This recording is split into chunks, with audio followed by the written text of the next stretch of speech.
Ladies and gentlemen, welcome to episode 40 of the Berg Boys podcast. My name is Mike Lennon.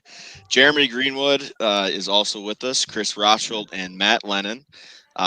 Streaming to you live, fellas, from Facebook, Yes. YouTube, and Channel 11 in Reesburg. Yeah. For those of you that don't know, we're all Reesburg graduates. I'm an '08 graduate from Reesburg. Same as Jeremy. Chris is an 2011. '06. Matt's a 2011 graduate. We talk a lot of Reesburg sports, Green Bay Packers, Milwaukee Brewers, Milwaukee Bucks. We dabble into pretty much everything here, Yeah. so we're pretty excited to be on the big screen now. So safe to say. So Yeah. yeah, Jeremy, go ahead. Yeah. So this is just really exciting. We haven't talked as much about like this actual scenario. Like we started it's almost a year now, November-ish, right, Mike? I was gonna say it's got to be almost a year. And it's just really exciting to just do something that we enjoy together, and that's to talk sports. We do it every day in our text chat. Talk about another big area in our lives, Reedsburg, and have some guests on. I think that's what's really cool about this is today we get to meet three young guys who have a story of their own, and we've got to meet so many guests in the past and are going to meet more in the future. And so it's just really nice to be here with you guys. So but normally what we do is we kind of introduce ourselves and then we jump into our guests or points of conversation. And I guess I'll kind of start, in terms of this past week, we're getting some questions ready for the boys here, which we're going to introduce shortly. But yesterday I had the opportunity to go to the Army Wisconsin Badger football game. And I guess the football wasn't very good, and we're going to get to that. We're going to talk about that, but the atmosphere was just special, really just special. Every time there was a stoppage of play, they had another veteran on the field that they were thanking for their service. I sat next to a veteran, and Nice. just really really special environment. I could have cared less who would really won, but. We'll get to that. So Matt, Yeah. how was your past week? It was good. A little hectic around this household this weekend. We had, for those that don't know, we got a dog about a month ago. Milo, yeah, 6 months this week. And so we actually had up Sarah's, my wife's sister Larissa, and her boyfriend, and their friend Kelsey Mazer was up here, and they both have dogs. So a house full of dogs. They came up here Friday night because yesterday, Mike, I don't remember. Do you remember that apple orchard we went to? Yeah, it was pretty. Before the they pizza had farm? pizza. Oh no, they had Before food that. at the other place too, though, right? Yeah. So every year that's called the Hootenanny, just like a fall Hootenanny. festival where they it's live. I think I sent you guys a snap maybe. Live music, beer vendors, food vendors. So kind of did that. What's that? Sorry, Matt. You guys got a favorite apple? Is there Macintosh. You guys No, got a go-to apple? Sweet and Macintosh Tango. apples. Sweet Granny. potato? Granny Granny Smith. Smith, you're a tart guy, huh, Raj? Oh yeah. Okay, go ahead, Matt. Sorry. No, that's pretty much it. And then they took off this morning, and then just kind of watch football, which we'll talk about the Packer game. And yeah, that's about it. Chris, I know you had some pretty special Yeah, he did. weekend here. Yes, I did. Well, first of all, I missed last week too, and we're making a push here in football. So we had a coaching staff meeting last Sunday. So unfortunately, I wasn't able to be on last Sunday. But we actually just the rankings just came out. We're ranked second in the state right now for 5A football, which is the highest classification out here in Colorado. So that was a pretty big deal. One of the perennial powerhouses got upset this weekend, and so we were ranked third. We weren't expecting them to lose or the 1 seed to ever lose, and so the 2 seed, the number 2 ranked team, lost. So that's going to push us up to 2. which means if we Not a win our big deal. next two regular season games, it means we'll actually get home field all the way until the state championship. So that's a big deal, not only for that advantage, but it also brings in a good chunk of change for our school. So that helps as well. But so we got a win on Friday, 49-7. And then the next day, I've had this plan for a while, but I decided that the wife and I needed a little getaway. We've only had one night in 3.5+ years, well, basically since Cash has been born, that we've had a night away from Cash. We've only had one night since he was born. So we set it up that we were going to go downtown Denver, stayed at a hotel that is a little out of my element. It was ridiculously fancy. We had a valet, never done that before. That was cool. They took all our luggage, parked our car for us, gave me a little ticket. It was wild.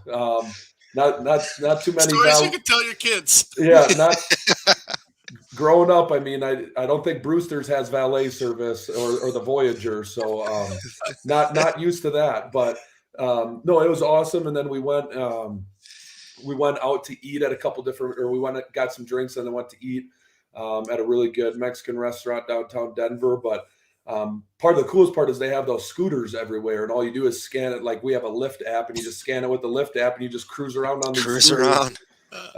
And you can get like anywhere downtown Denver. And like when you park it, you just take a picture of it parked, and then it charges you. And it's like, I think the one time we were on them for like 20 minutes, and it charged us like $4.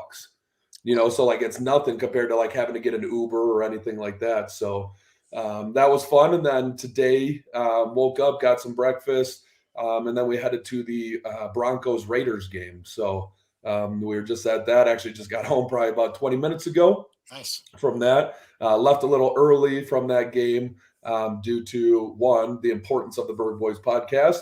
But two, the Broncos were getting their butts kicked. We appreciate it. So, yeah, the Broncos were getting smoked pretty good. So that was another reason to leave. But it was cool. Never been to Mile High Stadium, and so it was pretty neat to see. Lambeau's way I was gonna better. Say way that's better. Gotta be better. Way better. But no, it was awesome. It was a fun weekend. It was a much needed weekend. We actually have a fall break here.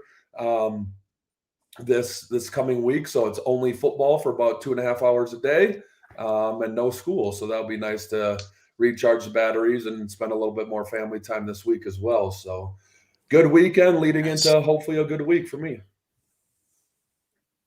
Well, and for those who don't know, Rochel coaches at Legend High School in Colorado, which is in the second highest division in Colorado, right, Chris? Highest. In the highest. Okay. Yeah, so we do classifications opposite of Wisconsin. So Wisconsin D1 is the biggest. Yep. Ours is 5A. Okay. Then the next small is 4A, all the way down to the smallest schools, which are 1A. So we're a 5A school. We have our enrollments at right around 2,400 is the enrollment of our school. So yep. That team that lost, that number 2 seed that lost is a 3,800 enrollment school. So their head coach is an ex-NFL guy. He's actually the commentary guy for the radio station for the Broncos. He's been coaching for like 30 years. He's got like more state titles than you can count on 2 hands, but kind of crazy. Well, I know, Mike, you had a kind of a big start to this past week, and if I remember right, I think you get to go to Canada this coming week. That is correct. Okay. Yeah. Go ahead. Before we get started, I want to give a big shout out to, I forgot to when I introed this, David. I believe he does work from the Reesburg Utility. He actually reached out to us to get us set up on the TV. So just a really quick shout out and thank you to him. Yeah, thank you. He actually texted me while he's watching right now from his couch, which is pretty cool. So that's awesome. But been very busy here. For those of you who don't know, I'm the assistant hockey coach here at Northland College. I also have like 4 other titles there as well: sports information director, fitness center coordinator. Do a bunch of things there, but we started hockey this past week. Was our first official week of practice. We actually had an inter squad scrimmage today, which was good. I was doing my best I know how to draw a puck pretty good. I was the referee today, so I was firing them down there. But yeah, no, team's looking really good. We're our Matt and I's mom, Janelle, is up here this weekend. She came up to hang out for a couple days, and it's actually her birthday on the 18th, so tomorrow actually. So shout out to birthday to our mom. So, but yeah, we're heading to Lakehead University next. We're actually leaving Thursday. So to get into Canada, you need to take a PCR test, which we're getting tomorrow, and hopefully we'll have our results by the time we're on our way. And then I'm actually staying in Canada for a few days. I'm actually flying from Thunder Bay to Toronto, and I'll be recruiting for a few days after that as well. So I'll be in Canada for probably 6 days, which should be good. Cool. Well, very nice. So should we get to our interviewees? Yeah, let's do it. Before that, we'd like to give a quick shout out to we do have 4 sponsors here today: Crafties in Reesburg, 2T's Golf, Wagner Tree Farms, and Cody Hainsey. He is an advisor with Madison Partners. We'd like to give a shout out to all 4 of them for sponsoring the podcast. We appreciate it, and let's bring the boys on here. We'll add them on here right now. Look at that. Look at this. Right. Go. Welcome aboard, guys. Thanks for having us. Yeah, thanks for having us. For sure. So how was your guys' weekend, first of all? Did you guys do anything fun? Did you have a football game? Or? Yeah, actually just played UW Stevens Point for the second time this season. Got the dub, so that was good. Okay. Nice. Homecoming. Nice. Homecoming, yeah. So what was homecoming like your first time in college? What was that like for you guys? I mean, it was pretty exciting. It was a big crowd, filled the stadium up. That was nice. Yeah. Did you guys go to the dance, or is there a dance? Did you guys went to? No. That's got to be a high school thing there. I think some schools still do that thing. No, Dude, okay. I don't know. A dance, Jay Green? Yeah, I don't know. Oh, All right. We'll move on then. David, let's start with you, man. Okay. Right. I kind of got well, not really an interesting story. It's not really even a story at all. We just kind of randomly follow each other on Twitter. I don't know. 6 I don't know months how ago. that happened. Yeah. And I saw that you had signed your letter of intent to UW Stout, and I just thought that was really cool. So I hadn't said a word up to you to this point, but how about you introduce yourself a little bit, David? Like, who are your parents? Did you grow up in Reedsburg? And also, when did you start playing football? And we'll go from there. All right. Well, I'm David Finkel. I grew up in Reedsburg all my life. My parents are Greg and Paige. My dad, he grew up in Chaska, Minnesota, over by Chanhassen and Carver. He had 4 other siblings growing up. He played a lot of baseball back in Minnesota. When he moved here into Reedsburg, he played for the Pirates for a bit. Okay. Yeah, Nice. yes, sir. Very Yes. nice. My mom, she grew up with 8 other siblings in Kakana. nice. That was a pretty big house there. Yeah. Jesus. Yeah.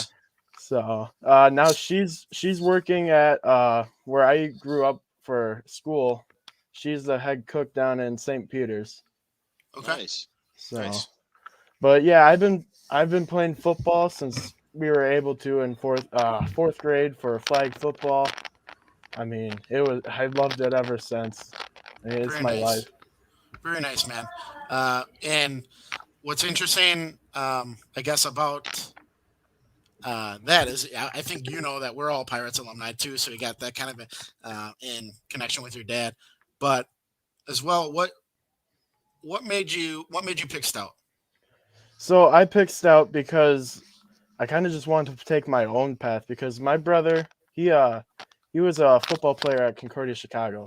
Oh, nice. Okay. And I was very close to going there as well, but I just when my decision came, I realized that I didn't want to follow somewhat along his own path, and I wanted to go somewhere else. And I thought Stout was such a great fit because everyone there just loves football on the team. The coaches are great.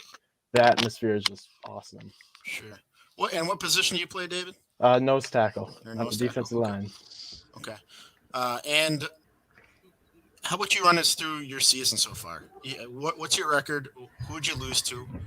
And was it a game that you probably should have won? And I think that this will kind of tie in. I don't know if you boys can see it. Tina Sukup's question as to whether Ross is taunting you with his UW Whitewater shirt or not. What a joke. It's a straight taunt. That's what it is. Sorry to put you on the spot, David, but kind of run us through your season so far. So far, I believe we're 5-1 now. So we beat college in North Dakota or South Dakota. Presentation College. That was a great win to start it all off. Then we had a home game against St. Norbert's. Clean win there. No problems with that. Pretty nice. Then where did we? It was an away game after that, and where was that? Johnny, you remember? That was Point. The first time we played them non-conference. First time at Point, non-conference game, but basically was a conference game. Okay. We pulled. It was a little tight at the beginning, but we got that win. We got the win pretty easily in the second half. Then it was Whitewater, right? Yeah. Yep. Okay. Tell us about that. Run us through. No, don't even do that. Don't even give Rosh don't even do that. Was it a home game? That was an away game. It was at Whitewater. Tough to win there. You would have beat them at home. You would have beat them at home. Oh, for sure they would have. Yeah. I must have left my 4 rings in my bedroom. I should have worn those today. Oh, too. my goodness. Jeez. We're not even halfway through the interview yet. But all right, Dave. I mean, thank you for that, and hopefully, you guys can ride this success. And I mean, it sounds like I don't know how it works, Chris, and maybe you guys know. It sounds like you may be on a way to a playoff berth. Yeah. So how in D3, if you win your conference, it's an automatic berth. Okay. But then they give out at-large bids, and because the WEAC is so strong, there's always two teams that make it from the WEAC. So it'll be for sure 2 teams.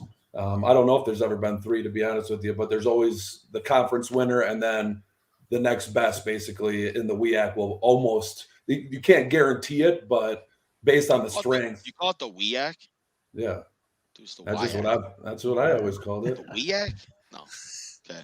Wisconsin? Yeah. Yes, that's exactly how I say it. Not the WEAC. No, was that game? Did you guys go to that game at Whitewater? I wasn't at that game, but Johnny was. Yep, I traveled to that one. Because that one, I got in a. Was that the one where there was like 15,000 people at the game? Yeah, the stands were pretty full. Yeah, I don't know the exact number, but yeah. I saw it on That's Twitter nuts, that it was the 3rd highest in the history of Whitewater, and there's like 15,800 or something. Yeah, there was a lot. It looked crazy. Isn't Whitewater a town of like 10,000? I was gonna say that had to have been more than a town. Yep, it's 9 to 10,000 people. I think the last time I went through that part, but it's wild, especially conference games. I mean, if you play. No offense, I think they're actually winning some games this year, but River Falls for a while was just god awful. And when we would play them, there'd be nobody there. But when it's Point, Oshkosh, Stout, Platteville, there's going to be at least 8 to 10,000 people there every game. It's crazy. Well, boys, you're not wearing purple. You don't have that going for you, so it's a good day. You know how Reedsburgians feel about the color purple, so we'll just leave it at that. Let's move on. Okay, I got another question for you, David. We'll leave it for everybody at once at the end. Let's go to Johnny. How you doing today, man? I'm doing good. How are you? Good.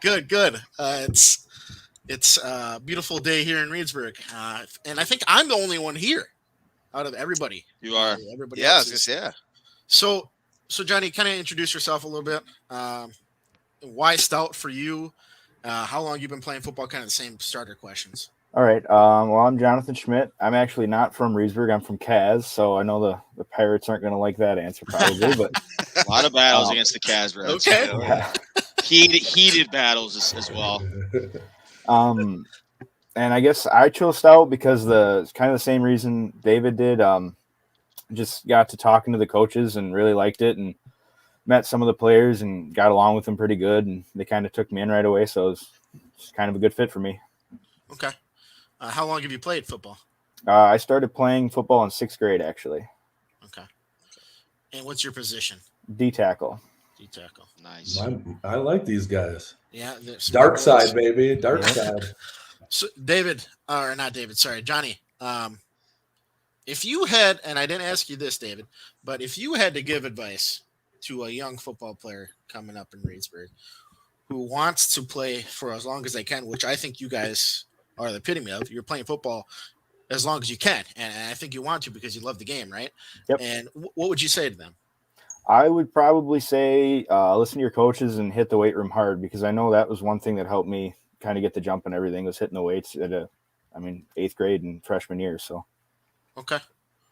Yeah, I never touched a weight in high school. I can tell you that for free. But okay. Well, here's a question, and because I do this to everybody that we interview, is I like to ask you a question that I didn't prepare you for, Okay. because it just came to my mind.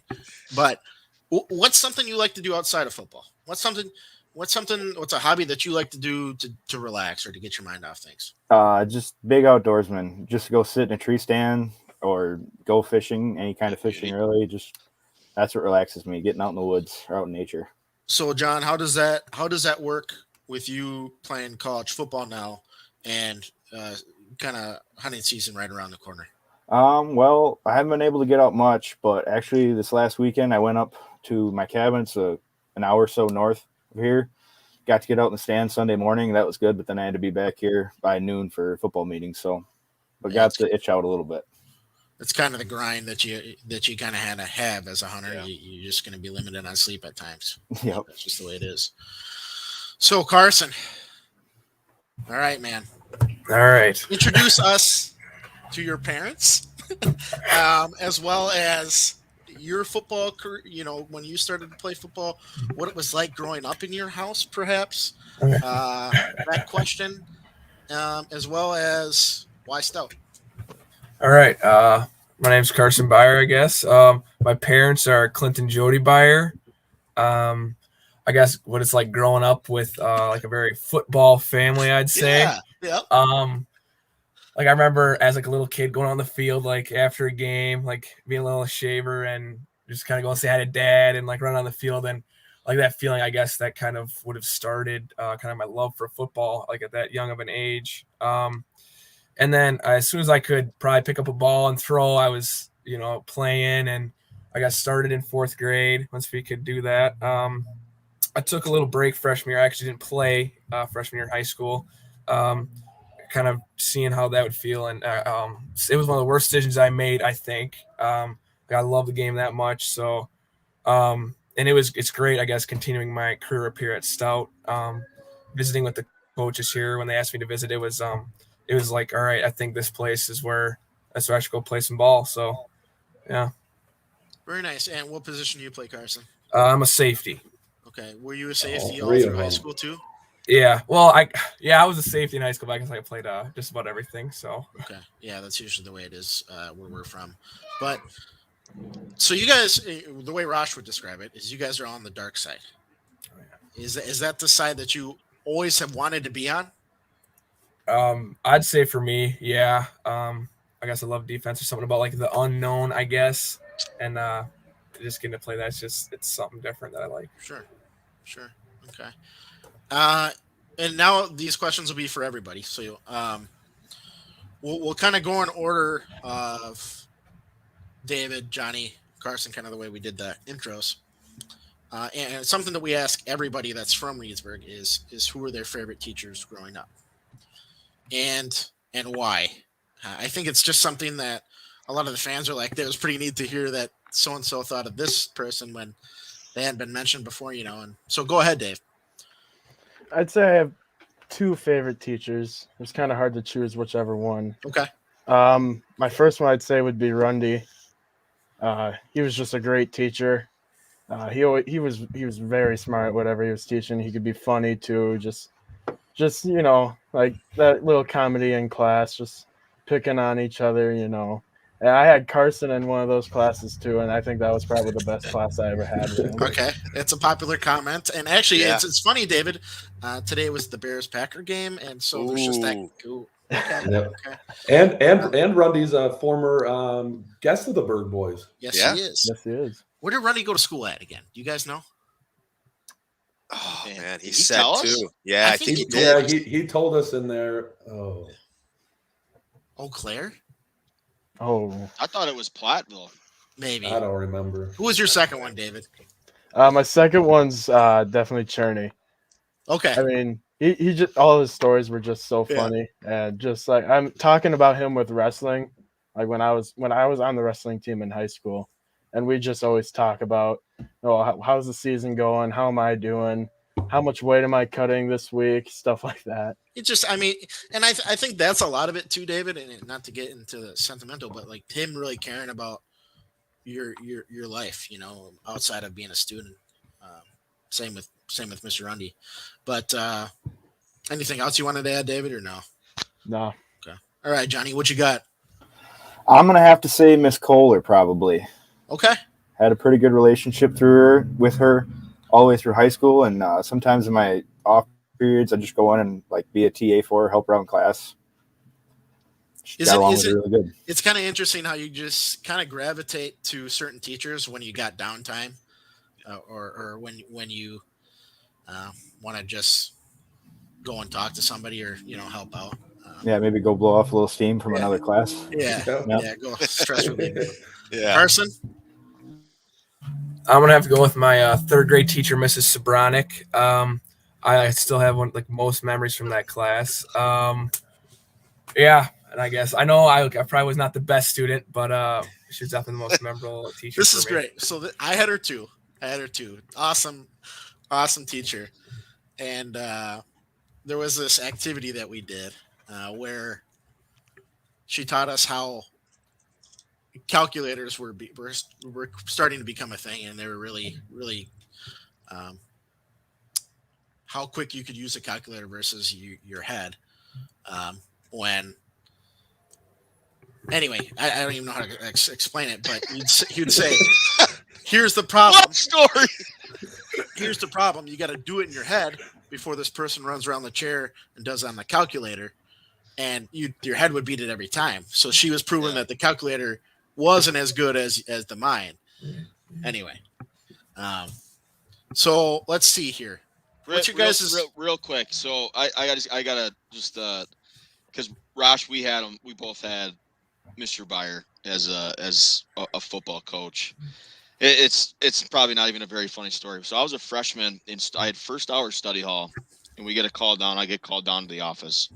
They were saying Coach Beyer wants to talk to you. I was a freshman. Our freshman football season just got done. And I remember I was so nervous, like the most nervous I've ever been, because let's be honest, Carson, your he's an intimidating guay. If you Oh yeah. unless you know him, but he came down, and I had a pretty good freshman year of football. I was a running back and kick returner or whatever. But I just remember he's just like, "How would you like to play varsity next year?" Like, and just in this so serious voice, and I'm like, "Yeah, I will. Yeah, that'd be fun." Yeah, But let's do it. no, he was your dad was an awesome coach. And I know, Chris, I think you had him for 2 years actually too. But just the way that, and it's funny now that I'm a coach, I think as coaches, you kind of look after who you coach with or take things off of your dad. There's so much that even some of the stuff that he was doing, just the way he interacted with players, the way he was before pregame and stuff like that. I know that's some of the stuff that's kind of shaped me into how I coach him. Chris, I'm sure you kind of had the same. Yeah. Same thing. I mean, to this day, Beyer's one of my all-time favorite coaches that I've ever played for, and that's all levels, all sports. I mean, not only the things that he taught me as an individual, but the things he did for Reedsburg football. Because I mean, if you think about it, he coached with that original crew with Griffin and my dad, and when they had tons of success, and then we went 0-33 at one point, and Clint came in, and he, in my opinion, he was the one that turned around Reedsburg football, him and his staff. You had Beyer, Delcamp, Young, my brother. I mean, we had an unbelievable coaching staff, but he instilled that work ethic and that physical nature of the game of football. He brought that back, and that was the missing piece, and he kind of instilled that with us. And I still remember to this day, it was my junior year, and it was Clint's first year as the head coach, and we were tackling on those porta pits, like those the high jump pads, Oh. And we're tackling, and it was not good enough for him. Okay. And he came over like this. And I remember, I think it was either Harry Vasher or Kyle Furman. Dude, he wouldn't even, he would just look at you. He flips his hat around and he just drilled him. And we're all standing there like, yes, coach. Yeah. Like, okay, we got it. Yeah, we'll do that. Dude, it was a perfect tackle. Just nailed him. It was awesome. And that was during old school two-a-days. And from that point on, the rest of that two-a-days and stuff, it was high intensity. The play, like we all fed off of his energy and passion and just the way he like carried himself and how he wanted us to play. And it was awesome. But he's definitely an intimidating man, because I remember going back when I was at Whitewater, I went back to hang out with Jason Young, and there was a school assembly. And I kid you not, you had Campbell and Beyer at the corners of the bleachers in their long sleeve white dress shirts, their ties, and both of them are like this. There wasn't a single kid that blinked that entire assembly. Like, I'm not even kidding you. Like, there was no cell phones. Kids weren't blinking. They weren't whispering, nothing. Because it's awesome. They do a really good job, not only as administrators, but as obviously football coaches too. But he's the man. I'm a big Clint Beyer fan. We got a little activity for us to send you guys away with. So you guys are each going to have 2 questions, okay? And this was not a part of the script, I understand. But the winner will get a Berg Boys hat, and I'm still going to send you a bunch of stuff anyway. But David, we'll start with you first, okay? Sounds good. Which one of us lives the furthest north? I'm going to guess Mike. Very nice. David's up 1-0. All right. All right. Johnny. Asheville, Wisconsin, by the way. But Which one of us has a son named Cashton? Rosh does. All Right. right. Wow. Nailing it. boys are 2 for 2. Carson. Which one of us got married this summer?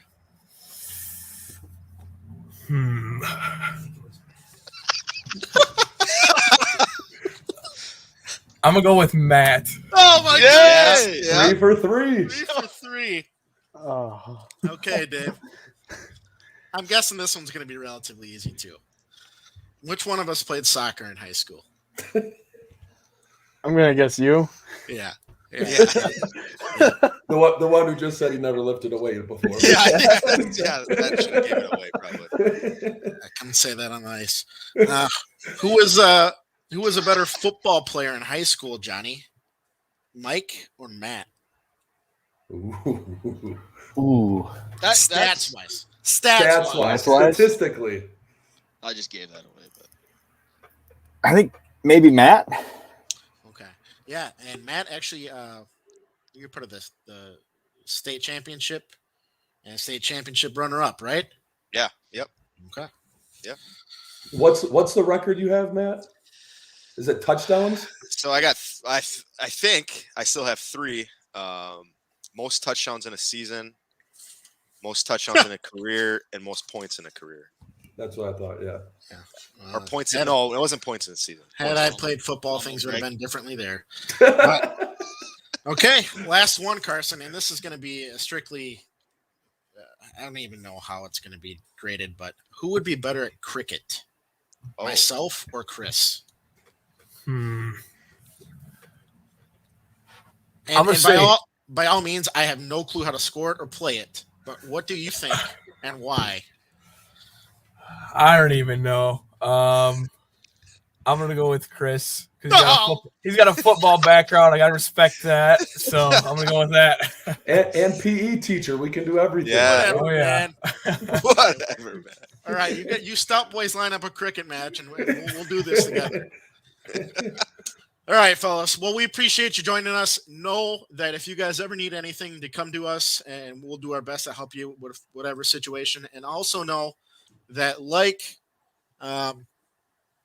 I guess, Wyatt Molitor was on here. I follow UW Platteville all the time. I follow UW Eau Claire women's basketball all the time because of Julia Korkluski, who was on here, and now I'm a UW Stout fan. So we're going to be cheering for you guys and wish you nothing but the best for the future. Thank you very much. Thank you. Make sure mid-November. Make sure you guys, the Jacks from Northland College, are coming to town and put a beating on the Blue Devils. So just be ready for that. Make sure you guys are at the game too. Cool, guys. Thank you. Thanks for having us. Thanks, guys. Yep, thank you guys. See you for guys. having us. All right. See, that's just fun. It's just fun. It's just fun interacting with new people. Yeah, I didn't. I mean, besides Carson, I didn't know who those other two guys were. So it's it's nice for let alone us, other people to know. Yeah. What's fun for me is like being in Colorado now. Like the only and even when I was at Stoughton, like I always follow Reedsburg football like all the time, and like whether it's looking at a box score or hearing like a game recap online or reading the Times Press or what used to be, I don't think the Independent is around anymore. I think it's just the Times Press. Is it? Yeah, it is. Yeah. Okay. Yeah. Well, just reading the paper, like I remember seeing all three of their names when they were in high school. Yeah. But I didn't get to see them play. You know what I'm saying? So I don't know what they look like, things like that. So it's cool to see them now and playing college football and so that part's cool. When you see a name in the paper, you see a name, for a couple years, and you hear they're a good football player, but you don't get to always see it. And now you get to see them on here. It's just cool. It's a new experience. A question. Of course, I always think of questions like when they're gone, but like, how cool do you think it is for them? Like, and I know Chris, like you played with, a couple high school players and then you obviously moved on. Like I know you were you went to 3 colleges, I think, to start out, but you were at St. Cloud with a couple, like there were some Reedsburg guys that not on your football team, but then you went to UNI when Reimer was there. And then obviously Chris Nealon for you was at Whitewater. For me, like I had Matt with me at Northland. I know obviously that was special and it's all right when we both played hockey here, but like, it's gotta be really cool for them too. Like, and I just going through the trenches in high school with together and then moving that on to college and especially because like going into college, we all know how a different experience. I mean, it's anxious stuff new in your life, and to have those people there with you that you're friends with is definitely special. Well, and the nice thing about it too is that college there is some independence involved, obviously. So like you have those guys, but yet at the same time you do get your own little avenue too. But if you ever need help or you need your buddies or whatever, they're right there, so like that's pretty sweet for them to have that. And I'm assuming all their parents like it too, because they could probably travel to the games together and, I'm sure they probably tailgate, together or whatever for games. And, that part is, that part's pretty special. But yeah, we thank them again for coming on. We'll certainly thank them again next episode. Yeah. But let's jump into the Packers here because they just beat the Bears. Not a super pretty win, but a win nonetheless. The defense is what's surprisingly playing pretty well right now, with all the injuries that are starting to pile up. Okay, we're without whether we all agree or not. We're without 2 of our top 3 cornerbacks. We're without our best pass rusher. Pass rusher. And our offensive line is beat up and got even more beat up today. Yeah. And they're holding their own. And so our predictions today, and I was the only one that picked the Bears to win. Just for the sake of having some conversation here, I don't know. I don't know why I picked them to win. I don't know. But what do you guys? Well, they got a good defense like that. Like that defense is good. They got the pieces in place there. It's just like watching Justin Fields was awful today. Like I know he's a rookie but like there were some passes and plays that he was making. It's like just going through the rookie mistakes, like as most rookies do. I was impressed with their running back, but our defense played strong. And I think the biggest thing too is like, we weren't making those big home run plays, but like where the Green Bay offense rolls is when our running game is on. Yeah, exactly. And you've seen that throughout the start of the season. Like, if you look at every single one of our games, I think that if we're running the ball, we're winning the game. And that just opens up so much more for Devontae Adams, and Lazard had a couple nice catches today, and AJ Dillon's been playing really good too. It's really obviously huge to have that 1-2 punch that we have. So, that side story, obviously we talked about in previous episodes. Thank you, Jeremy, I was able to stream the game today, but obviously just due to where I live, we get all Vikings games, which is comical, but that's my 2 cents. Yeah, I just don't know when other opponents are going to learn not to do the belt in front of Rodgers when they get a sack, because I think there's some crazy stat that when teams do that, they lose like almost every time. Yeah. And what did he say when he scored? Yeah. Well, we can't say that now, but not the first part, but he said, "I own you." I own you. That's right. I own you to the crowd, because he said that there was a lady giving him a gesture in the crowd, and he kind of just the double bird. The double birds, yep. To him. You know darn well that amps him up. Oh yeah. Oh yeah. So here's my bit, okay, Chris, and then I'll let you go. I've been pretty critical of the whole situation this offseason. I've been very confused. I think a lot of people have been very confused, very not understanding kind of what was going on, or I still don't. But I don't want the guy to leave ever. I love the guy. He's so good. His personality is quirky, but man, there's just like, and I don't want to get into the Favre thing either. I never wanted him to leave either. But when he did, my perspective of him changed dramatically because of the way he did and where he went, and that all made a difference. Well, but I don't want my opinion to change on this guy that I like a lot. Yeah. I will, just a quick thought on that. He was asked after the game if it was sad that was going to be his last time playing at Soldiers Field, and he was like, "This won't be my last time playing here." So I don't know. We'll see. Chris, you're on mute. So are you saying he's going to Detroit or Minnesota after this? There's no way he's going to Detroit or Minnesota. I know. So we need to ask him that question next week. Somebody needs to, please. Yeah. For the sake of my sanity. Mike will get on it. Mike will be sending Rodgers some DMs trying to get it out of him. What's a Nagler? We'll have him do the beat writer. Yeah. No, I was lucky enough to be able to watch the game. We were at a local establishment downtown, and believe it or not, so the Broncos didn't play. So we're an hour behind Wisconsin. So games are at like 11 and 2:15, 2:30. So we went to this place at 10:30 just to get some drinks and some appetizers. And the Packer game was actually right on the TV. They actually asked what games we wanted, and they popped it up. And all of a sudden in came like 12 Packer fans and sat at this table on the other side. There's honestly probably 30 Packer fans in this bar. Now there was Vikings and there was Chiefs and there was all these others, but honestly Packers might have been the most, with Chiefs probably being the second most.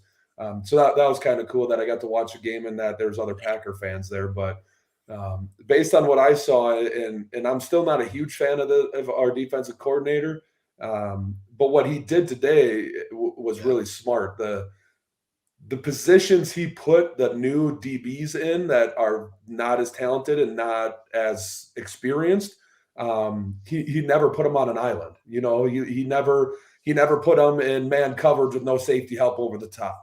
He never put one of them on an island with Allen Robinson by himself with no help or support. He always put them in a position to succeed. And I thought that was really good on his part to do that, knowing who he's got, knowing their talent level and putting them in a position to succeed. So that was good. It was good to see number 9 running around out there for us. Didn't make any flashy plays by any means, but it was also, he's only been in our defense for a week and a half. So it's going to take some time, but I'm a big fan of our middle linebacker, the dude we got, I believe, from Arizona, right? Is that where we got him from?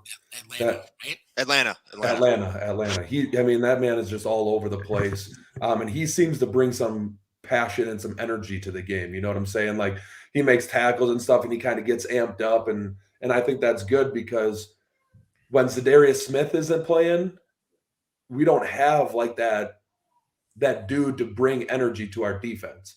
You know what I'm saying? Like, Kenny Clark is amazing, but he's not a super like big personality out there. You know what I'm saying? Dude, he was a beast today, though.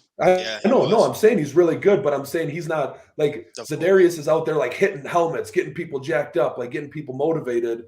And we have a bunch of really talented dudes on defense, but a lot of them, just are kind of intrinsic. You know what I'm saying? Like they just lead by example. They're not that vocal hoorah type person. And I think he brings that a little bit to the defense, which is good. But offensively, you guys hit it. If we can run the football, it opens up everything for Rodgers in the pass game. And that's what helps, And in the past, when Rodgers has had to do it all, that's when we've ran into it. He does a great job, don't get me wrong, but we become one-dimensional. It's a lot easier to defend that. Yeah. But when you can run the ball, then have to worry about Rodgers and Adams and MVS and Lazard and Tunyon and just all those dudes, and then Randall Cobb, Amari. If you have to worry about all them and stopping Jones and Dillon, that makes your life a lot harder. So I think that's as long as we can continue to run the football, and it doesn't have to be like Jones running for 100 yards, but if Jones runs for 75 and Dillon runs for 50, we're going to be in good shape in most ball games. Yeah. I'm gonna be interested to see, and we haven't really seen too much out of our tight ends yet. It's going to be interesting to see, and this is where because Zach Ertz was traded to Arizona, so it's going to be like that would be maybe one position where I can see like I could be like, oh yeah, we picked up a tight end, or like before the trade deadline or something like that. Like, Rachel said it before the game, like Degira. I saw him a couple times, and we cut Sternberger. Yeah, I would have thought that he would have had. Because he was playing well last year. He started the first game of the season against the Vikings. Yeah. He started week 1 as a rookie. Ends up getting hurt. Was it in the first game, or it was one of the first 3 games? I think. Yeah. But then going into this year, I think Mike was even like, I'm excited about him, and we were like, he started the first game as a rookie. Pick. Yeah, he's a big body dude who can play that fullback. He can play a tight end. He can play H-back. You can move him everywhere. And I can't say that I can point him out of a crowd right now. I don't see him out there at all. And I don't know if that's game planning. I don't know if that's him maybe not looking the same since his injury. I don't know if that's the emergence of Big Tunyon. But there's something going on. I just expect a lot more from him. Hopefully he gets involved somehow, because I don't want a third-round pick to be a bust, Yeah, it'll be, I think this week, if I remember reading right, MVS comes off IR, and so does Daphne. Obviously not huge. Bakhtiari comes off the pup. That one's huge. That one's huge. We talked about, next week we play Washington. Obviously they're not the greatest team. And then after that is when the Packers schedule really ramps up. And I believe at that point, the Cardinals played the Texans. So we will probably be playing the only undefeated team left in Arizona. I believe that's a Thursday night game. Is that in Arizona or Green Bay? In Arizona. Yep.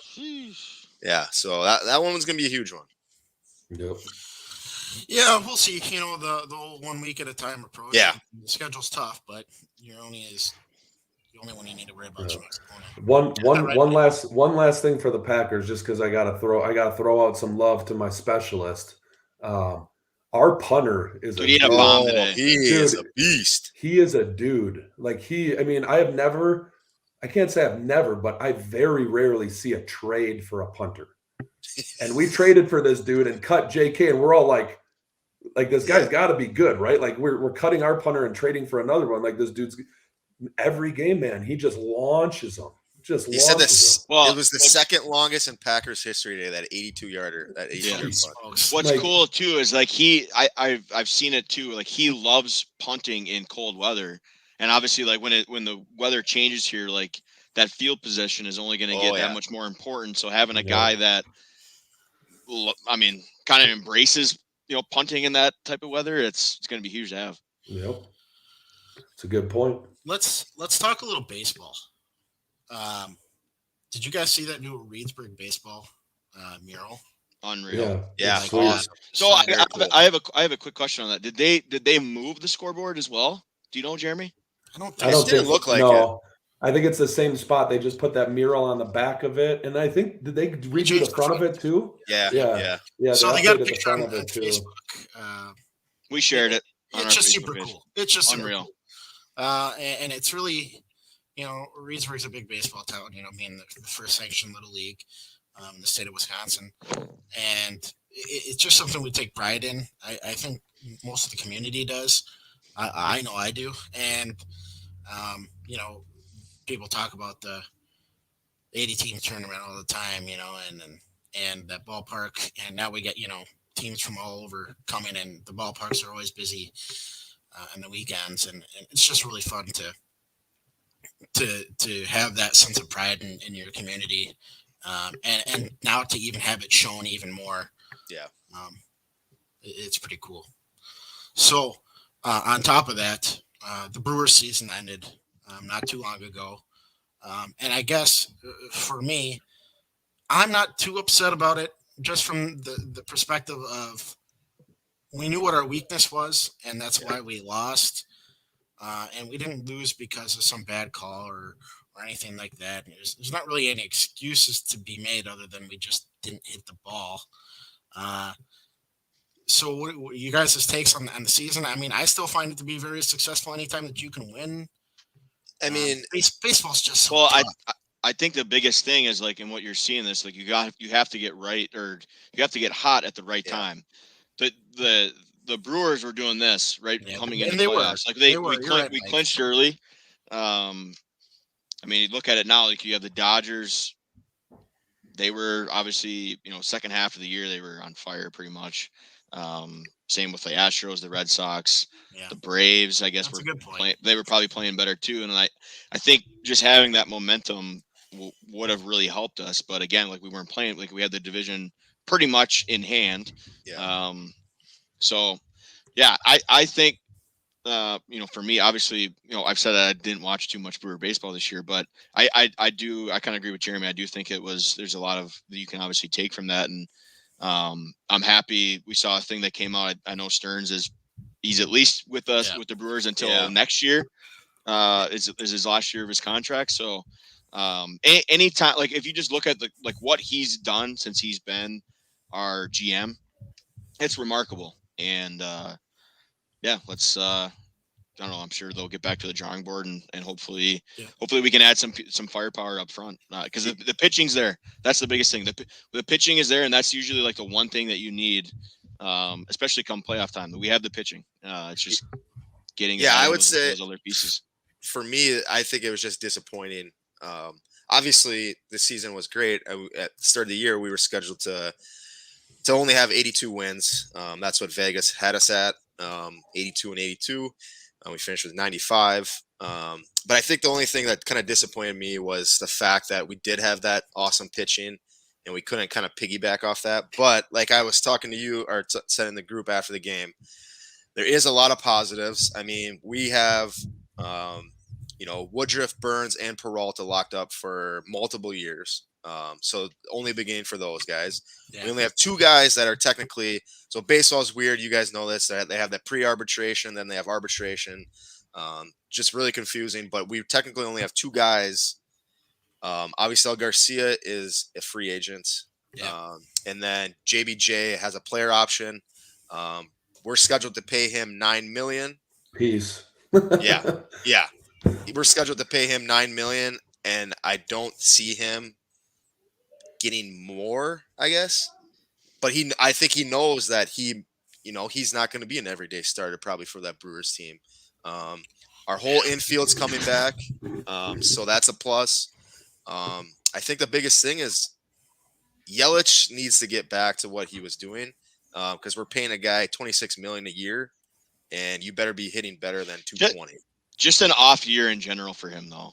Like he 2 was, years though, past 2 years. Yeah, but even I thought even last year he was better than this year. Like I don't know. It's like you know how it is. It's like it wouldn't matter who it was if you're getting paid all that money. It's in any sport, then you better deliver, or else you're gonna have people on your back. Exactly.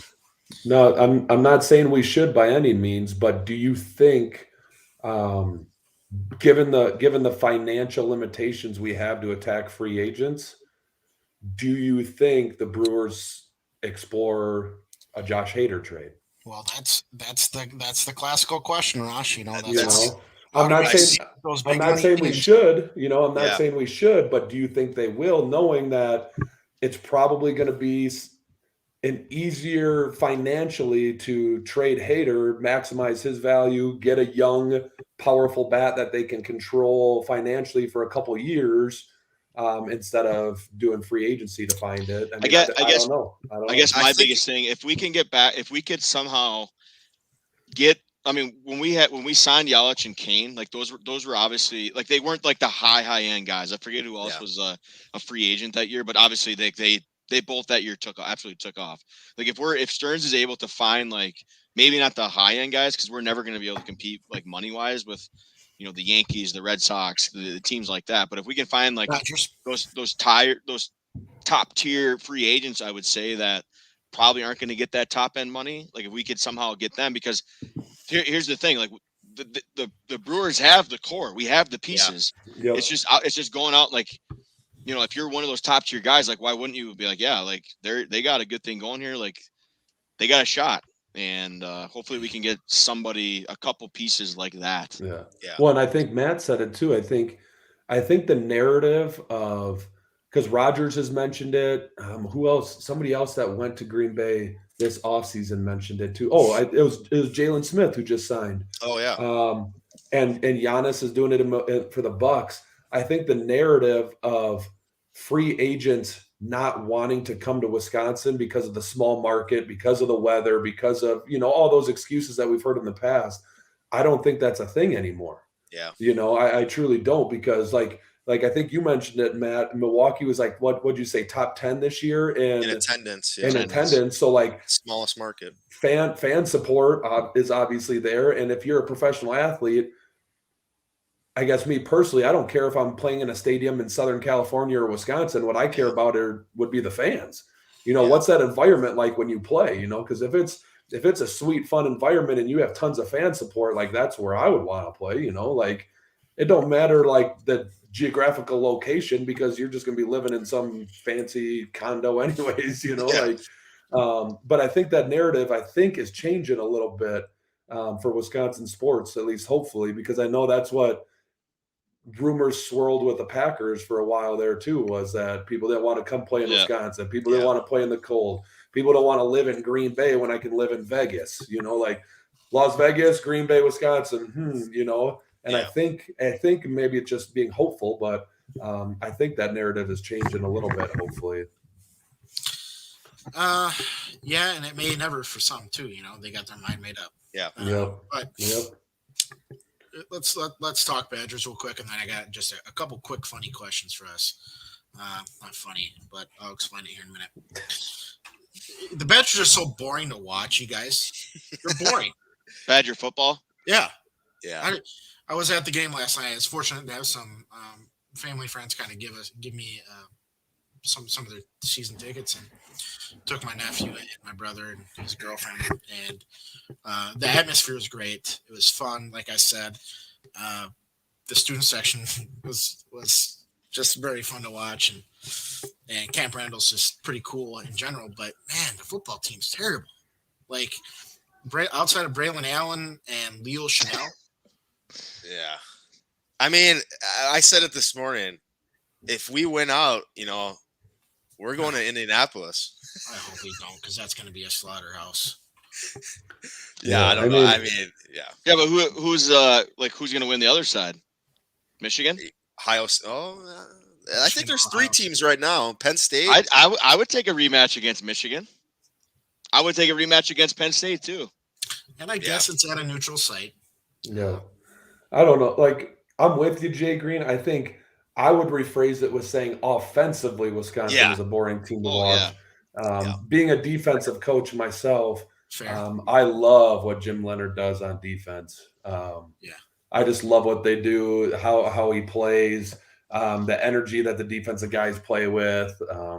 Defensively, I think for the most part, we're in a pretty good position. Now, there's games, that we've given up a lot of points, but I think there's factors that play into that. Like you get a turnover inside your own in your own zone, that's going to be tough on the defense to avoid getting points scored on, and pick sixes look bad on the defense when the defense had nothing to do with the picks. So there's lots of factors that go into points against. But I hear you, Jay Green. There's no, and I'm not saying to win you need to be flashy, but there's no excitement with our offense. It's hand the ball off to the kid from Clemson or the tank that is the 17-year-old Allen, which, man, just keep giving him the football. But anyways, or it's play action pass to Ferguson.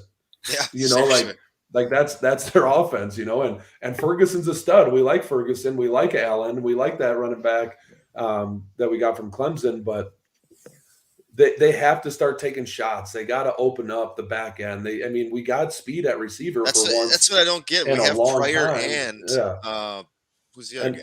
And I thought last year, or maybe it was the year before, the use of those fly sweeps with Davis and getting his speed on the end. Those are all things that I haven't seen a lot of this year. It seems like we're running a playbook from like the Nintendo 64 Techno Bowl or whatever that football game was, where you get 6 plays to choose from and that's all you run. And I think that they just need to open it up a little bit. Not to make fans happy, but I think you got to open up defenses. Yeah. Because if I'm going against Wisconsin, I'm putting 8 in the box. And I'm playing man coverage, no safety help over the top, just man everybody up because they're just going to run the football, and I'm going to trust our dudes are, the same athleticism as Wisconsin's receivers because Merritt's can't throw the ball downfield anyway, so we don't got to worry about it, and I think we got to open it up a little bit, or at least try to get the perimeter a little bit more to open up these defenses a little bit, because the good ones are, we're not going to be able to out physical every team that we play. We just aren't. So we got to have a secondary solution to that. Okay. Well, I'd got this. It's called the Book of Questions. Okay. And just some unique questions to get us kind of engaged here. You guys want some tough ones, or do you want some relatively easy ones here? Give us some tough ones. Do you want a tough one? Let's just do one to start. Okay. These are strictly hypothetical. Okay. So, Mike, you want to go first? Sure. You discover that because of a mix-up at the hospital, your wonderful 2-year-old son is not yours. Would you want to switch kids to try to correct the mistake? Yeah. Assuming you'd have no further contact with the child you just gave up. I would want my own child, yeah. She just raised this 2-year-old. See you later. I got you now. Oh, wow. That is a really tough question. Yeah, obviously, I would.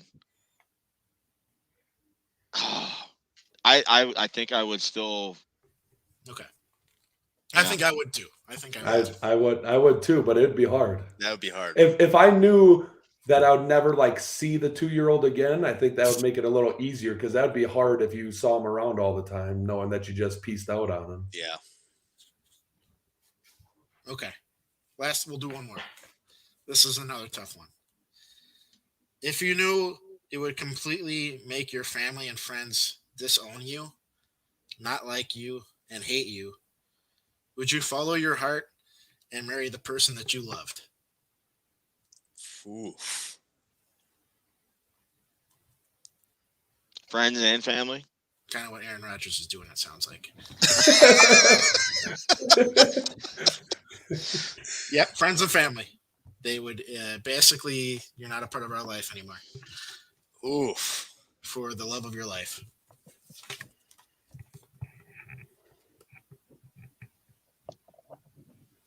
Should we just end the show on that? That's tough. That's a tough one. I would say no, personally. I would say no just because I'm a big family guy. Yeah. Family guy, but I don't. There's again, these are hypothetical. There's not a wrong question, a wrong answer. I don't know. I would say I would probably do it. Yeah. Okay. They would come around at some point, hopefully. Yeah. That's a good point. True. Okay. You would hope that they'd see you happy. Yeah. All right. Well, boys, again, thank you to Reedsburg Cable. What an ending. Yeah. Stumper there. Yeah. So we like to anybody that would like to join our show to reach out to us as well. We just like making new connections and sharing our connections with our viewers as well. So outside of that, it sounds like Mike, you're probably gone next weekend. Well, we might be trying to do this again at 7:30 next week, live to you from myself from Toronto, Ontario, possibly. Okay. We're gonna plan for that because I got an early flight into Toronto next week, or next Sunday, so I should be back. I'll have Sunday Night Football on my hotel room. I'll have the laptop. We should be ready to rock. Very nice. So from all of us to you guys, thank you very much for watching and have a great week, and we'll talk to you soon. Thanks, guys. Yep. Thank you.